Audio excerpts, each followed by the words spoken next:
Hey makers, it's Mel. Today on Maker's Moments, I'm going to teach you how to soap stencil using melt and pour soap dough. Stenciling is a creative and easy way to add beautiful artwork to your soap creations. Despite how complicated some designs may look, they are fairly easy to create. All you need are some stencils, colorants, and some soap dough. Soap dough is essentially soap that's been made pliable so that you can paint with it. When getting ready to soap stencil, first you'll want to make some soap dough. To make some soap dough, refer to our previous video, How to Make Soap Dough Using Melt and Pour Base. Once you've made your basic soap dough, this is where you'll add your colorants. You can break apart the dough into small sections and color each section differently if you want a variety of colors. Now it's time to stencil. Place your pre-cut soap bars on some parchment paper and you'll take the first stencil that you want to use and gently lay it on your soap where you want to put your design.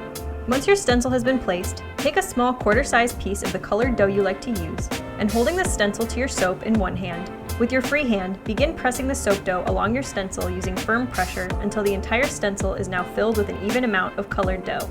Once you have the colors where you like them, take a small scraper tool or rubber spatula to remove excess dough from the surface of the stencil.